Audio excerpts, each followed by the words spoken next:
राम राम दोस्तों, कैसे हो आप सब। उम्मीद करता हूँ अच्छे होंगे, कुशल मंगल होंगे। आज के इस सेशन में हम राष्ट्रपति शक्तियों के बारे में पढ़ेंगे। कल हम राष्ट्रपति के पद के बारे में जो सामान्य जानकारियाँ थी वो और उनसे संबंधित जो अनुच्छेद थे उन सबको कल पढ़ चुके हैं। तो चलो शुरू करते हैं आज का सेशन। जो सबसे पहले जो राष्ट्रपति शक्ति है वो है कार्यपालिका शक्ति। तो इसमें भी जो राष्ट्रपति होगा वो संघ की जो कार्यपालिका होगी उसका क्या होगा, प्रमुख होगा। ठीक है। संघ की समस्त जो कार्यपालिक शक्तियाँ हैं वो राष्ट्रपति में निहित होंगी। कहने का मतलब ये है कि जो संघ के जितने भी कार्य होंगे, जितनी संधियाँ होंगी, समझौते होंगे, वो सब वो चाहे कर्ता प्रधानमंत्री होगा, जो जो भी होंगे वो सब राष्ट्रपति के नाम से ही होंगे। संघ की समस्त कार्यपालिक शक्तियों का प्रयोग राष्ट्रपति के नाम से किया जाएगा, ये कह ही दिया इसने। जो राष्ट्रपति है वो प्रधानमंत्री की नियुक्ति करेगा कार्यपालिका शक्ति में। ठीक है। और प्रधानमंत्री की सलाह से ही क्या करेगा, वो अन्य मंत्रियों की नियुक्ति करता है।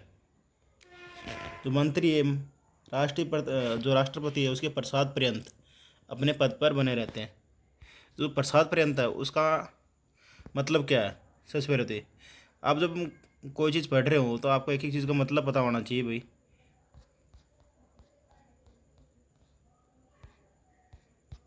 एक मिनट रुको, ये पता नहीं PDF में भाई थोड़ी प्रॉब्लम है इसमें, तो दोबारा इसको खोलते हैं।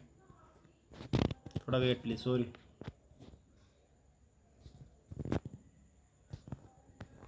हाँ,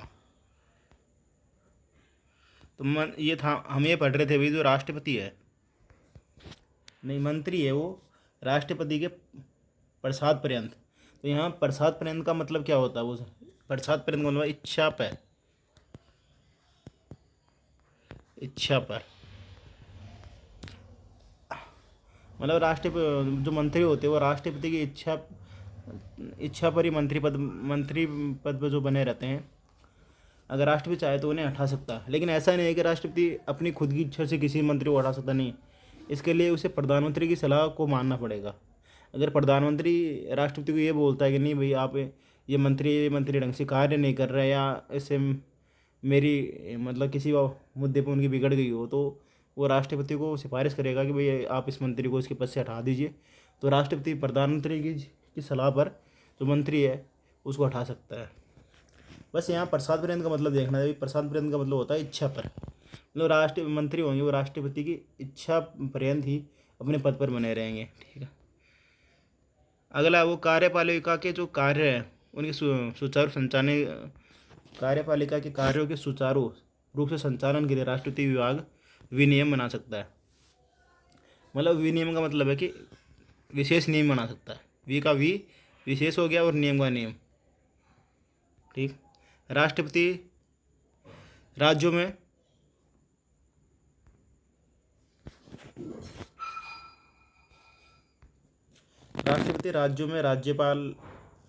राज्यपालों की नियुक्ति करता है।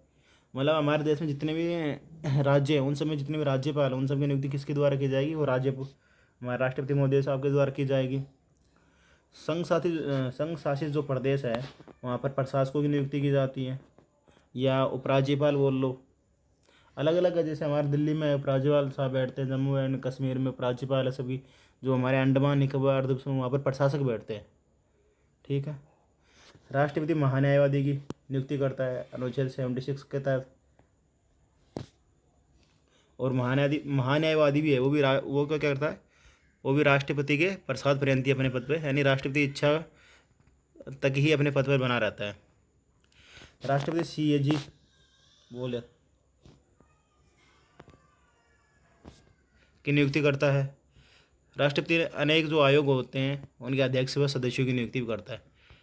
जैसे कुछ संवैधानिक आयोग होते हैं, कुछ वैधानिक आयोग हैं। वैधानिक का मतलब होता है कि भाई संसद ने कोई विधि पारित या कोई कानून निर्माण किया, उसके तहत कोई पद को डेवलपमेंट किया है, पद को बनाया है।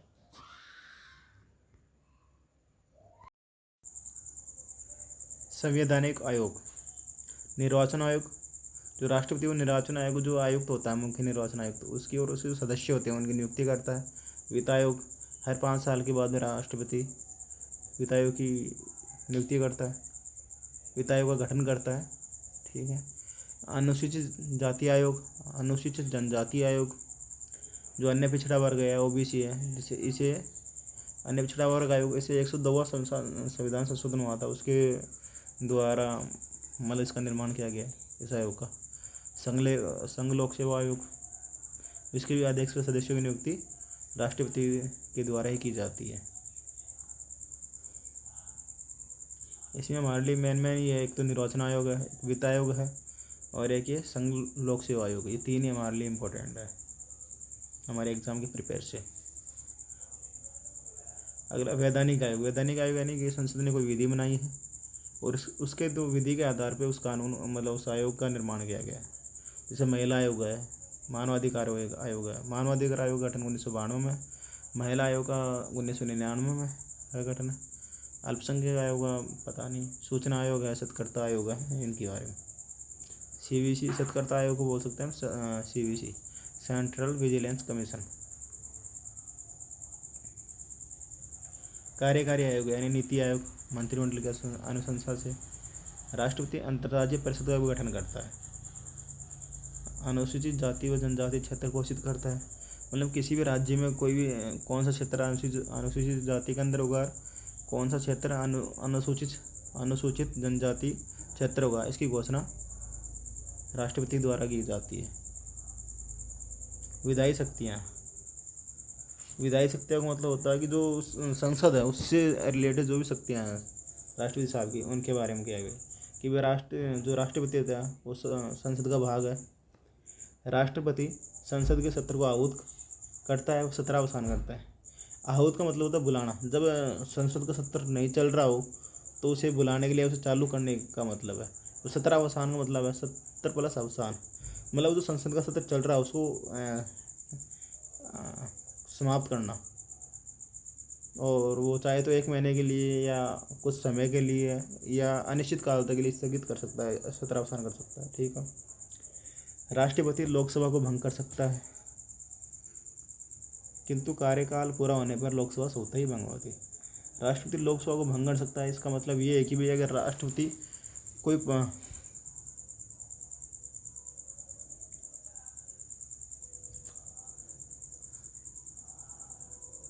राष्ट्रपति राज्यसभा में 12 सदस्यों का मनोनयन करता है तथा लोकसभा में 2 आंग्ल भारतीय का मनोनयन करता है। ये राज्यसभा वाला तो सही है भाई, लेकिन जो ये लोकसभा में जो 2 एंग्लो इंडियन सदस्यों की जो नियुक्ति की जाती थी या 2 मनोनयन किया जाता था, अब ये समाप्त कर दिया गया है। लोकसभा में 2 आंग्ल भारतीय का मनोनयन का इस प्रावधान को खत्म कर दिया गया है। यदि राज्यसभा में सभापति व उपसभापति का दोनों का पद रिक्त है तो राष्ट्रपति अस्थायी अध्यक्ष की नियुक्ति कर सकता है। ये इम्पोर्टेंट क्वेश्चन है भाई। यदि राज्यसभा में सभापति भी नहीं है और उपसभापति नहीं है, दोनों ही नहीं है मान लो, तो राष्ट्रपति को अधिकार है कि जो राष्ट्रपति है राज्यसभा में से किसी भी सदस्य को या अस्थायी रूप से अध्यक्ष नियुक्त कर सकता है, जब तक कि जो सभापति है या अध्यक्ष है उसका पद दोबारा से भरा ना जाए। राष्ट्रपति संसद को संदेश भेज सकता है तथा वे दोनों सदनों में अभिभाषण दे सकता है। राष्ट्रपति संसद में विशेष अभिभाषण होता है कि भाई जो भी आम चुनाव होते हैं हमारे, उसके बाद में कोई भी नई पार्टी सत्ता में आती है तो उसका जो पहला सत्र होता है उस समय जो पहला भाषण दिया जाता है वो है। और एक जो हर साल जब प्रतिवर्ष हर साल का जो पहला सत्र में जो भाषण दिया जाता है राष्ट्रपति महोदय के द्वारा, उसे विशेष अभिभाषण कहते हैं। सांसदों की अयोग्यता का निर्णय भी करता है।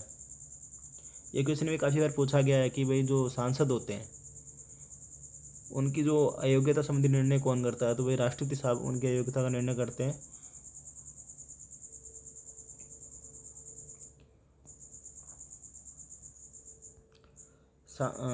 राष्ट्रपति संसद के दोनों सदनों की संयुक्त बैठक बुला सकता है, लेकिन इसकी अध्यक्षता लोकसभा अध्यक्ष करेगा। इस संयुक्त बैठक का प्रावधान हमारे अनुच्छेद 108 में है। यह अधिकार है कि राष्ट्रपति दोनों सदनों की संयुक्त बैठक तो बुला तो सकता है, लेकिन अध्यक्षता उसकी कौन करेगा, उसका लोकसभा अध्यक्ष करेगा। मान लो किसी बिल है, किसी बिल पे दोनों सदनों में विवाद हो गया, तो उसके लिए संयुक्त बैठक का प्रावधान है हमारे संविधान में, और इसकी अध्यक्षता कौन करेगा? तो लोकसभा अध्यक्ष करेगा। ये क्वेश्चन भी इम्पोर्टेंट है। कुछ विधेयक राष्ट्रपति की पूर्वानुमति से ही संसद में पेश किए जाते हैं,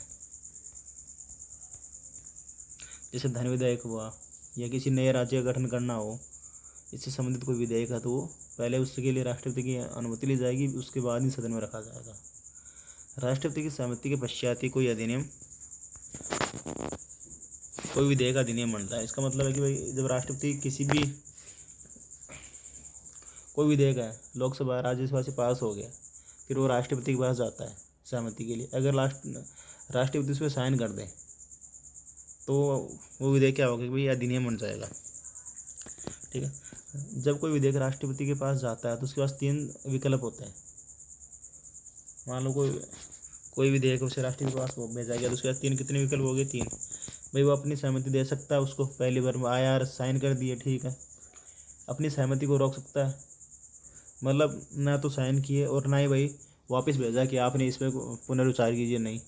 उसने अपने पास आया उसके पास, और उसने अपनी जो टेबल होती है ना, उसकी दराज होती है, उस पर रख लिया हो, ना तो उसमें सहमति दी हो, ना उस पर कोई विचार दी किया हो। पुनर्विचार के लिए लौटा सकता है।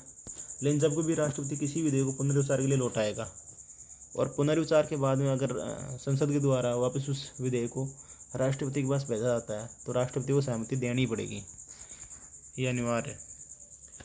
राज्य विधानमंडल के विधेयक को राष्ट्रपति के लिए आरक्षित रख सकता है तथा राष्ट्रपति इस विधेयक को अनेक बार पुनर्विचार के लिए ले सकता है। ये भी इम्पोर्टेंट क्वेश्चन है कि भाई किसी राज्य के राज्यपाल ने मान लो कोई विधेयक है राष्ट्रपति के लिए आरक्षित रख लिया कि भाई राष्ट्रपति साहब उस पर अनुमति देंगे या नहीं देंगे, और वो राष्ट्रपति के पास गया, तो राष्ट्रपति ने एक बार उसे भेज दिया भाई उस राज्य की उस विधानसभा के पास, विधानमंडल के पास भेज दिया कि भाई आप इस पर एक बार विचार कीजिए। फिर विधानमंडल दोबारा भेजा, फिर भी अधिकार है कि अब इसमें जो विधानमंडल को विधेयक पारित करता है उसके मामले में क्या है कि राष्ट्रपति का अधिकार है कि वो उस विधेयक को कितनी भी बार, मतलब अनेक बार क्या कर सकता है, अनेक बार पुनर्विचार के लिए भेज सकता है। जबकि संसद का कोई विधेयक उसके मामले में शक्तियाँ नहीं है।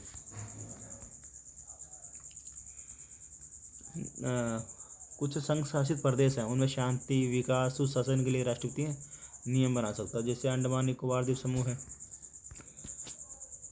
दादर नागर हवेली है, दमन दीव है। अब ये जो दादर व नागर हवेली है, इनका विलय हो गया, अब ये एक ही सिंगल यूनिट हो गई। अब ये अलग अलग केंद्र शासित प्रदेश नहीं है ये, अब ये एक ही केंद्र शासित प्रदेश है, दादर नागर हवेली एवं दमन दीव। राष्ट्रपति निम्नलिखित प्रतिवेदनों को संसद के समक्ष रखवाता है। ठीक, संघ लोक सेवा आयोग कोई रिपोर्ट है उसको संसद के समक्ष रखवाएगा। सीएजी की रिपोर्ट होती है, ठीक है, और वित्त आयोग का जो प्रतिवेदन होता है या वित्त आयोग की रिपोर्ट बोल दो आप, उसको भी संसद के समक्ष रखवाता है राष्ट्रपति। राष्ट्रपति अध्यादेश जारी कर सकता है, तो अध्यादेश की बात की जाए तो ये आर्टिकल 123 में है। वित्तीय शक्तियों में क्या है कि जो बजट होगा वो राष्ट्रपति उसे संसद में रखवाएगा, और जो धन विधेयक होता है वो राष्ट्रपति की पूर्वानुमति से पेश किया जाता है, मतलब पहले राष्ट्रपति अनुमति ली जाती है फिर ही संसद में रखा जाता है। ठीक है, अगर अनुदान संबंधी कोई मांग है तो वो राष्ट्रपति की पूर्वानुमति से ही पेश की जाएगी।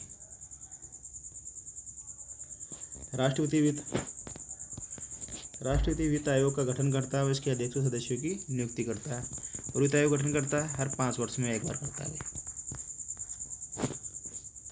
राष्ट्रपति के अधीन 500 करोड़ की आकस्मिक निधि होती है। आकस्मिक निधि होती है, अगर इससे मान लो धन निकालना संसद को, तो उससे पहले राष्ट्रपति की अनुमति लेनी पड़ेगी।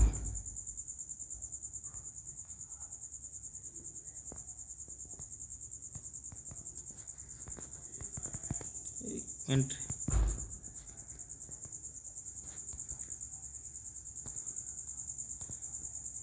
अब न्यायिक शक्तियों की बात कर लेते हैं।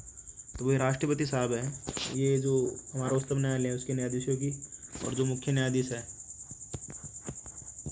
उनकी नियुक्ति की जाएगी। राष्ट्रपति द्वारा उच्च न्यायालय के न्यायाधीश और जो मुख्य न्यायाधीश हैं उनकी नियुक्ति की जाएगी। ठीक है। राष्ट्रपति उच्च न्यायालय से परामर्श ले सकता है। तो जो परामर्श की बात की गई है वो आर्टिकल 143 में कोई लोक महत्व कोई विषय है उस पर, लेकिन इस जो सिफारिश होती है, परामर्श होता है, इसको मानने के लिए राष्ट्रपति बाध्य नहीं है।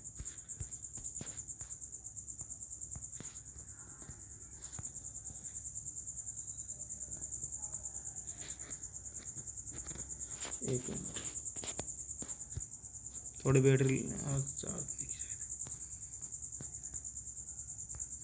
राष्ट्रपति को क्षमा करने की शक्ति प्राप्त है अनुच्छेद 72 के अकॉर्डिंग।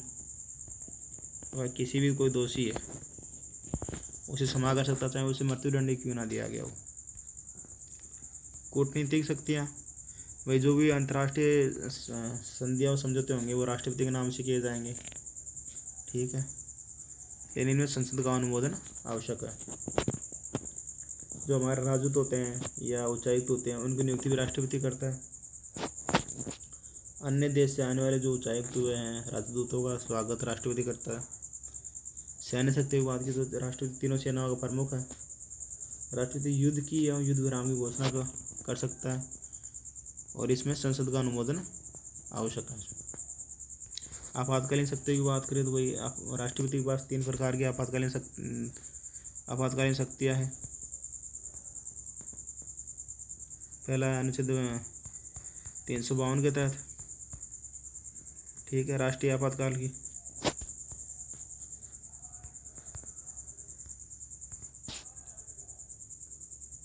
दूसरा राज्यों में राष्ट्रपति शासन 356 के तहत, और तीसरा है वित्तीय आपातकाल 360 के तहत। इन सभी शक्तियों को, ये जो आपातकालीन शक्तियाँ हैं, इनको हम डिटेल से आगे की जो चैप्टर वाइज पढ़ते चलेंगे। और जब हमारी ये सीरीज खत्म हो जाएगी भारत संविधान, तो हम इनसे रिलेटेड हर टॉपिक वाइज इनकी जो प्रश्नोत्तरी है या क्वेश्चन है, हर टॉपिक के अलग अलग क्वेश्चनों को डिस्कस करते हुए चलेंगे। और इसके अलावा अगर आपकी कोई सुझाव हो तो हमें ज़रूर दीजिए, नीचे कमेंट बॉक्स में ज़रूर पिन अप करिए। हम राष्ट्रपति की अब पढ़ लेते हैं विटो शक्तियाँ। वही राष्ट्रपति कौन कौन सी विटो पावर प्राप्त है। जो राष्ट्रपति साहब होते हैं उन्हें 3 प्रकार की विटो शक्तियाँ प्राप्त है। पहली है आत्यांतिक, फिर दूसरी निलंबनकारी और तीसरा है पॉकेट विटो।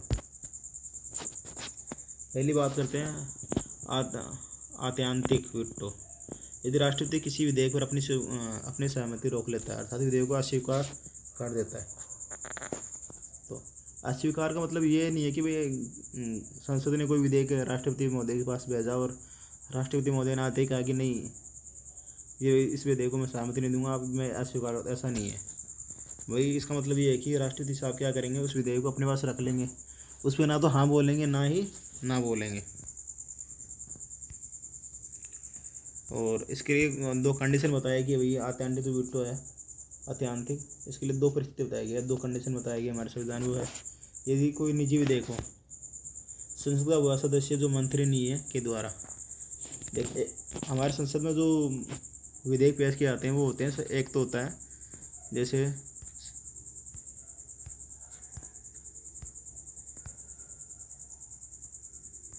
एक तो होता है सरकारी विधेयक। ठीक है, सरकारी तो कोई मंत्री होगा, चाहे वो राज्य मंत्री हो चाहे कैसे भी हो, वो करेगा। एक होता है निजी विधेयक, जैसे इसमें दे रखा आपने निजी, तो ये कोई भी सदस्य संसद का पेश कर सकता है इसको। ठीक, सरकारी विधेयक के संबंध में यदि मंत्रिमंडल बदल गया है ना, जो आत्यांतिक विटो है इसका अभी तक 2 बार प्रयोग हुआ है। कितनी बार? 2 बार। जब 1 अक्टूबर 1954 में जब राजेंद्र प्रसाद जी महोदय राष्ट्रपति थे, उन्होंने जो पेप्सू विधेयक था उस पर अपना निर्णय रोक लिया। 1991 में जब डॉक्टर आर वेंकटरमन द्वारा संसद सदस्यों के जो वेतन भत्ता और पेंशन संशोधन विधेयक था उसको रोक लिया गया। ठीक है, अगला जो विट्टा पावर है वो निलंबनकारी विट्टो। यदि राष्ट्रपति किसी विधेयक को पुनर्विचार हेतु संसद के पास भेजता है, तो इसे निलंबनकारी वीटो कहा जाता है। राष्ट्रपति केवल एक बार ही किसी विधेयक को पुनर्विचार के लिए भेज सकता है। धन विधेयक के मामले में इस वीटो का प्रयोग नहीं किया जा सकता। अब इसे सरल भाषा समझते हैं। मान लो कोई विधेयक था, राष्ट्रपति के पास आया मतलब उस कानून बनने के लिए। राष्ट्रपति साहब ने ये कहा कि नहीं भाई, इसमें कुछ कमियां हैं, आपको ये संशोधन करने चाहिए, और वापस जो संसद होती है उसको भेज दिया। अब संसद ने उसमें कोई फेरबदल नहीं किया, वापस वैसा का वैसा दोबारा से राष्ट्रपति साहब के पास भेज दिया। तो राष्ट्रपति इस बार क्या होगा कि इस बार जो उस पर अनुमति देने के लिए बाध्य होगा सेकंड बार, क्योंकि इसमें लिखा हुआ है कि भाई एक ही बार विधेयक को पुनर्विचार के लिए भेज सकता है। और धन विधेयक को तो पुनर्विचार के लिए भी नहीं भेज सकता, क्योंकि जो धन विधेयक होता है वो राष्ट्रपति की पूर्वानुमति से ही जो लोकसभा में रखा जाता है। अगली है पॉकेट विटो। ये इम्पोर्टेंट भी और इसका भी एक बार उपयोग कर चुके हैं हमारे जो राष्ट्रपति साहब थे, यानी जैल सिंह जी।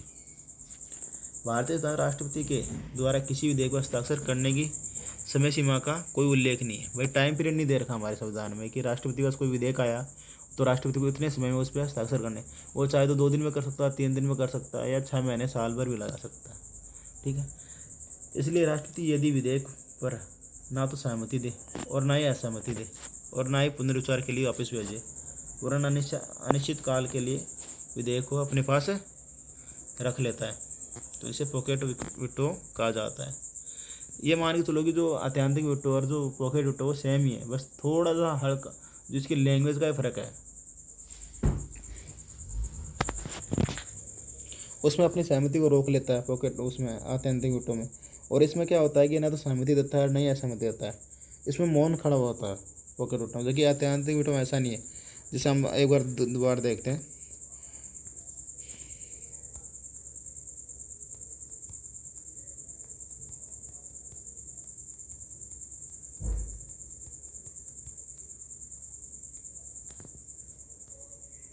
जो पॉकेट विटो अभी तक उसका एक बार उपयोग किया जा चुका है, ज्ञानी जैल सिंह ने 1986 में जो डाक विधेयक था उसके मामले में किया है इसको उपयोग।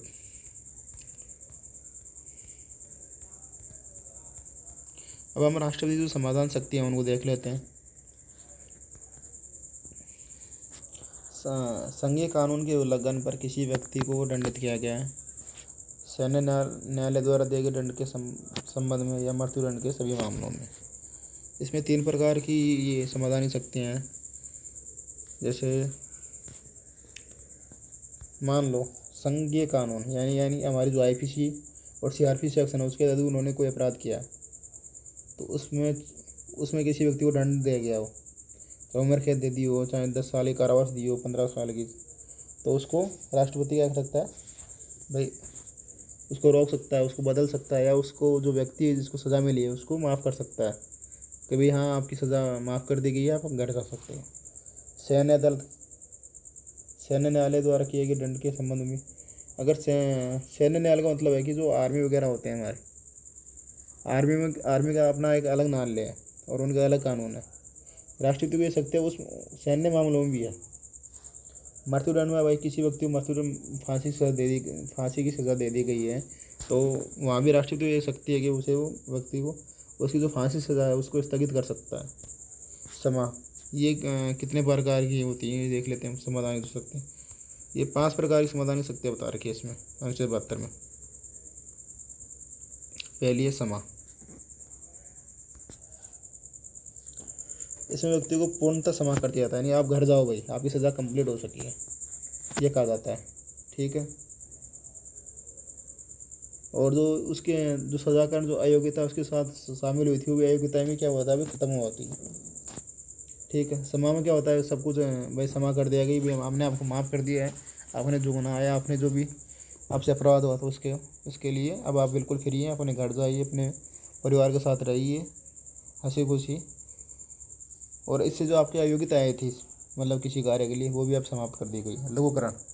लघुकरण हमारे लिए इम्पोर्टेंट है, इसमें वही सज़ा की प्रकृति को बदला जाता है। जैसे मृत्युदंड है उसको माफ़ नहीं किया हमारे राष्ट्रपति ने, क्या भाई मृत्युदंड तो आपको दे दिया है लेकिन जो आपकी परिस्थितियाँ हैं वो इस लायक नहीं है वो मृत्युदंड मृत्युदंड दिया जाए। तो आपको जो हम मृत्युदंड है उसको क्या कर रहे हैं हम आजीवन कारावास में बदल रहे हैं, या कठोर कारावास में, या कठोर कारावास को साधारण कारावास में बदल रहे हैं। परिहार समा में क्या होता है भी, सजा को पूर्णतः क्या कर दिया जाता है, खत्म कर दिया जाता है। लघुकरण में क्या होता है कि भाई सजा की प्रकृति बदला जाता है। ठीक है, जैसे मृत्युदंड को आजीवन कारावास में बदल दिया गया है, या कठोर कारावास को साधारण कारावास में बदल दिया गया। परिहार में भाई सजा की जो अवधि है उसको कम कर दिया जाता है। परिहार में क्या किया जाता है भाई, सजा की अवधि को कम किया जाता है। जैसे 10 वर्ष के कारावास को 5 वर्ष के कारावास में बदला गया। विराम में क्या था, इसमें प्रकृति और सजा की अवधि दोनों को कम किया जा सकता है।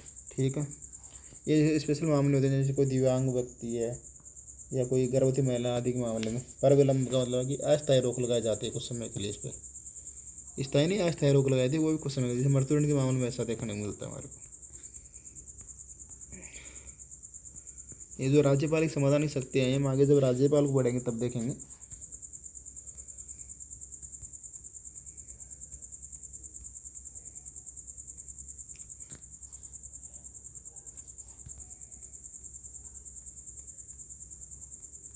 अब देखते हैं राष्ट्रपति की अध्यादेश जारी करने की शक्ति। तो अगर मान लो संसद है, उसके दोनों सदन ही 70 में नहीं है, मतलब दोनों चल नहीं रहे हैं, और सरकार कोई कानून चाहिए तत्काल, इमरजेंसी है भाई, तो उस स्थिति में राष्ट्रपति अध्यादेश जारी कर सकता है। तो ये कंडीशन है। और मान लो दूसरा कोई है कि संसद के दोनों सत्र में से अगर संसद के दोनों सदन 70 में हो तो राष्ट्रपति अध्यादेश जारी नहीं कर सकता। ठीक है, यदि संसद का एक सदन 70 में और दूसरा सदन 70 में नहीं है, तो भी राष्ट्रपति क्या कर सकता है, अध्यादेश जारी कर सकता है। मतलब दोनों सदन है, राज्यसभा और लोकसभा, उन दोनों में से अगर एक सदन में 70 में नहीं है, जैसे राज्यसभा तो है उसका 70 चल रहा है, लेकिन अगर लोकसभा नहीं है तो उसमें भी राज्यपाल को शक्ति है कि राष्ट्रपति साहब को शक्ति है कि वो अध्यादेश जारी कर सकते हैं। अध्यादेश होता है वो एक तरह का अस्थायी कानून है, स्थायी नहीं है। ठीक है, और ये लेकिन ये किसी भी अधिनियम की बात ही, जो शक्तियाँ होंगी वो किसी भी अधिनियम की बात ही होंगी और उनकी तरफ प्रभावी होगा ये।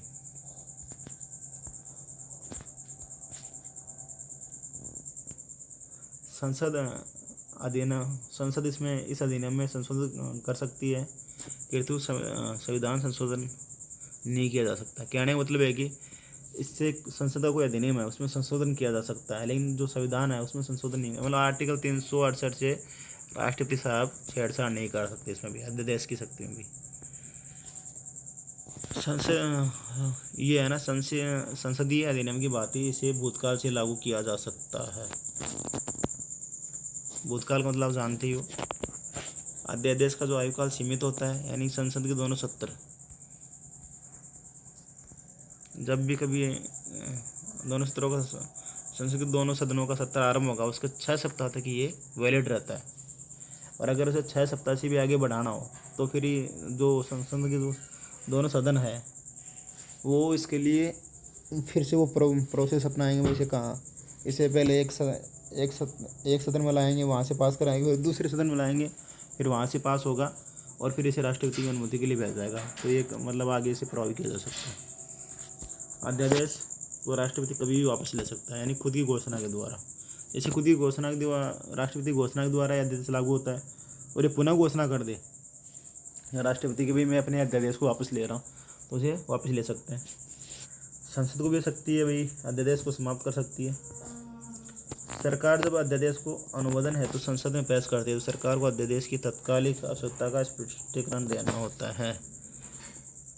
कहने का मतलब ये है कि भाई संसद है वह चाहती है कि ये जो अध्यादेश है ना ये लागू रहे आगे भी, तो बस संसद को बताना पड़ेगा कि भाई क्यों वो ये चाहती है, उसका कारण बताना पड़ेगा कि ऐसा क्या कारण है कि वो इस जो अध्यादेश है इसको आगे भी जारी रखना चाहती है।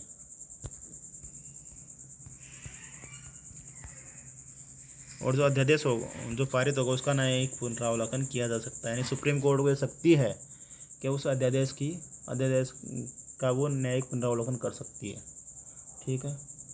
38वां संशोधन हुआ था, इसमें न्यायालय इसका 38वें अमेंडमेंट में ये कहा गया कि जो न्यायालय है इसका न्यायिक पुनरावलोकन नहीं कर सकता सुप्रीम कोर्ट, ठीक है, और राष्ट्रपति की संतुष्टि ही अंतिम है। 44वां आया, इसमें प्रावधान किया कि न्यायालय अध्यादेश की तात्कालिक जा सकता है, उनके जो कारणों का न्यायिक पुनरावलोकन कर सकता है। भाई ऐसी कौन सी आवश्यकता थी, उन कारण बताए जाएंगे ना, तो उन कारणों का न्यायिक पुनरावलोकन किया जा सकता है।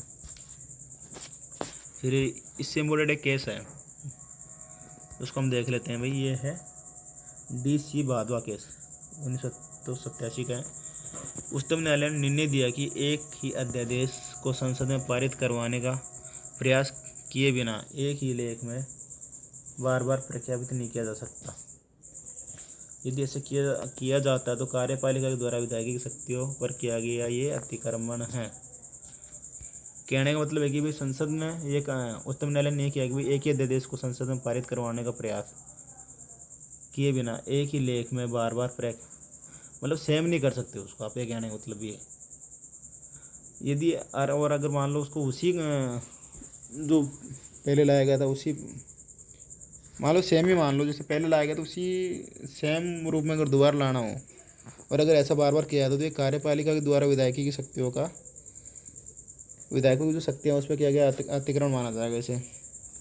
जैसे कि बिहार में 1967 से 81 के बीच में 256 अध्यादेश जारी किए गए थे, जो कि अध्यादेश जारी करने की शक्ति का दुरुपयोग था, ठीक। और 2017 में उच्चतम न्यायालय ने अपने पूर्ववर्ती निर्णय की पुष्टि की दोहराई कि कृष्ण कुमार सिंह बनाम बिहार राज्य।